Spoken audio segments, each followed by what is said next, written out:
யோகா செம்னிகா. நீங்க ஒரு K-drama ஃபேனா இருந்தா இந்த ரீல ஸ்கிப் பண்ணிடுவீங்க. நான் இன்னைக்கு சொல்ல போறது 5 classic Korean movies that redefine South Korean cinema. Memories of Murder.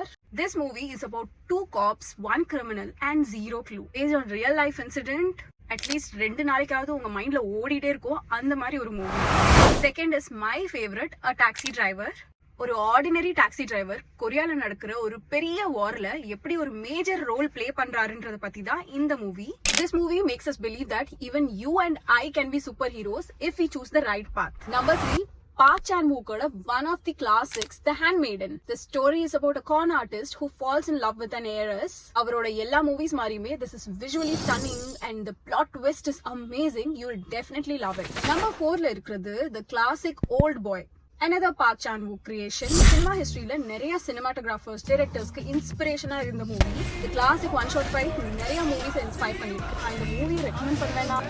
I don't think so because this is a punch in your gut.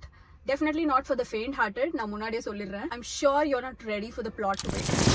நிறைய பேர் ஆல்ரெடி தமிழ் டப்பிங்ல பாத்திருப்பீங்க. Train to பூசன். ஒரு அப்பாவும் பொண்ணும் ஜாம்பிஸா இருக்கிற ட்ரெயின்ல மாட்டிக்கிறாங்க. அதுல இருந்து அவங்க தப்பிச்சு வராங்களா இல்லையான்றது தான் கதை. This movie has actions, emotions and everything. You'll definitely love it. இந்த ரீல நானும் கொரியன் ஃபேன் தாண்டான்னு சொல்லிட்டு இருக்கவங்க ஃப்ரெண்ட்ஸ்க்குலாம் ஷேர் பண்ணுங்க. இன்னும் நிறைய கொரியன் கிளாசிக்ஸ் இருக்கு, அதெல்லாம் ரிவ்யூ பண்ண இந்த ஒரு ரீல் பத்தாது. இதே சீரீஸ்ல நான் நிறைய வீடியோஸ் பண்ணணும்னு நினைச்சீங்கன்னா கமெண்ட்ஸ்ல பார்ட் 2ன்னு டைப் பண்ணுங்க.